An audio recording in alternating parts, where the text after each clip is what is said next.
Hello friends, मी Sonali simple रेसिपीमध्ये तुम्हा सर्वांचं खूप खूप स्वागत आहे। आज आपण पाहणार आहोत चिकन खिमा रेसिपी। एकदम डिलिशियस आणि एकदम माउथ वॉटरिंग, लहान असो मोठे असो सगळ्यांना जाम प्रचंड आवडते। इवन माझ्या घरची स्टोरी आहे म्हणून मी तुम्हाला सांगते, सगळेच आवडीनं खातात। एकदम प्रोटीनयुक्त आहे आणि त्यामध्ये आपण एक कुठली आणि कोणती भाजी ॲड करणार आहोत ती आपण पुढे पाहणार आहोत। एवढी ज़बरदस्त बनवून होते, तुम्ही घरी नक्की ट्राय करा। चला तर रेसिपीला सुरुवात करूया। आता एक कढई घेतलेली आहे, त्यामध्ये मी 2 चम्मच तेल टाकलेलं आहे आणि घरात आहे ते खडे मसाले टाकायचे। कुठले स्पेसिफिक खडे मसाले असायलाच हवे असं काही नाही, पण इथे मी जिरे, शहाजिरे, तमालपत्र, चक्री, दालचिनीचा एक तुकडा, 4-5 काळे मिरे आणि एक जावित्रीचा छोटा तुकडा घेतलेला आहे, तो ॲड केलेला आहे। आता यामध्ये मी बारीक चिरून एक कांदा टाकलेला आहे आणि 3 ते 4 हिरव्या मिरच्या आणि आलं लसूण पेस्ट टाकलेली। हे छानसं हलकंसं परतून घ्यायचं आहे आणि छान परतल्यानंतर आपल्याला यामध्ये खिमा ॲड करायचा आहे। आता हे खिमा मी स्वच्छ धुवून निथळत ठेवलेला होता चाळणीमध्ये। आता खिमा घेताना ना आपल्याला बारीक रवाळ घ्यायचा, खूप फाईन चॉप घ्यायचा नाही, हलकासा जो जाडसर असतो ना हँड चॉपिंगवाला, तो खिमा इथे यूज करायचा। तर खिमा घेताना इथे मी 500 ग्राम खिमा यूज केलेला आहे आणि आता आपल्याला छान तेलामध्ये परतल्यानंतर आपण यामध्ये 1 चम्मच हळद आणि 1 चम्मच मीठ घालणार आहोत आणि छान तेलामध्ये परतून घेणार आहोत। छान आपल्याला आता मिक्स करून घ्यायचं आहे आणि असंच याला 2-3 मिनिट झाल्यानंतर छान पाणी सुटेल आणि त्याच पाण्यामध्ये आपल्याला खिमा वाफवून घ्यायचा आहे। जर तुम्हाला जास्त पाणी जर टाकायचं असेल थोडंसं तर तुम्ही टाकू शकता। आता इथे मी खिमा साईडला वाफायला ठेवलेला आहे। आता आपण एक थोडासा मसाला तयार करणार आहोत। त्यासाठी इथे मी 2 चम्मच धने घेतलेले आहेत, 1 मुठभर खोबरं घेतलेले, 1 चम्मच तीळ आणि 1 चम्मच खसखस।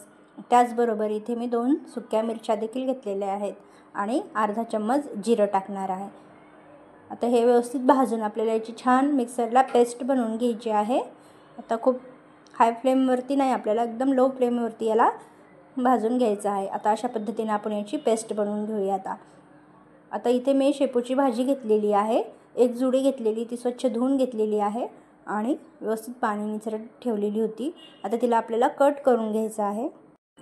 जर तुम्हाला शेपूच्या भाजीऐवजी मेथीची भाजी जर ॲड करायची असेल खिम्यामध्ये तर ती देखील तुम्ही ॲड करू शकता, पण एकदम अशी आपल्याला बारीक फाईन चॉप भाजी पाहिजे, जेणेकरून खिमा आणि भाजी एकदम एकजीव झाली पाहिजे। आता इथे मी अशा पद्धतीने एकदम बारीक कापून घेतलेली आहे। आता इथे पहा, खिम्यातलं पूर्ण पाणी आपलं आटून झालेलं आहे, एकदम रवाळ खिमा बनून आपला तयार आहे। चला तर आता याला फोडणीची तयारी करूया। आता आपण 2 चम्मच तेल टाकून घेऊयात आणि त्यामध्ये 1 चम्मच लाल तिखट टाकलेले, त्याचबरोबर आपण मिक्सरला फिरवलेला मसाला टाकायचा आहे आणि तो मस्त तेल सुटेपर्यंत परतून घ्यायचा आहे, जेणेकरून 5 ते 10 मिनटामध्ये त्याला व्यवस्थित छान तेल सुटून व्यवस्थित होतो। आता इथे मी 1 चम्मच कांदा लसूण मसाला घेतलेला आहे आणि त्याचबरोबर अर्धा चम्मच मी चिकन मसाला टाकलेला आहे आणि आता थोडंसं त्यामध्ये मिक्सरचा पॉट विसळून पाणी टाकलेलं आहे। आता इथे पहा तेल व्यवस्थित सुटलेलं आहे याला। आता यामध्ये भाजी टाकून घेऊयात। आता भाजी इथं चिरून मी 2 वाट्या घेतलेल्या आहेत मोठ्याल्या, छान, कारण की भाजी शिजवून एकदम वाफून एकदम थोडी होते।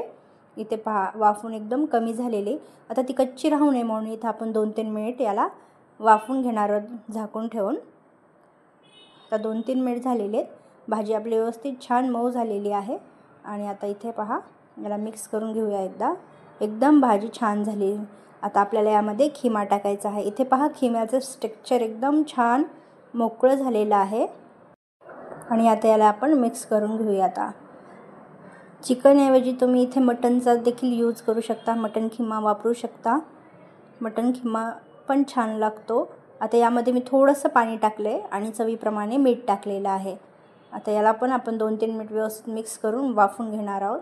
आता इथे पहा छान तेल सुटलेलं आहे याला आणि कितपत तुम्हाला सेल हवं आहे, पाणी कितपत हवं आहे ग्रेव्हीला खिम्याला, त्यानुसार तुम्ही पाणी त्यामध्ये टाकू शकता। मला एकदम असा सुका आवडतो। इथे आता आपण काढून घेऊया का, एकदम बनवून छान तयार होतो आणि चवीला खूप छान लागतो। तुम्ही घरी नक्की ट्राय करा आणि आवडली असेल रेसिपी तर लाईक करा, शेअर करा आणि सबस्क्राईब करा। Bye bye.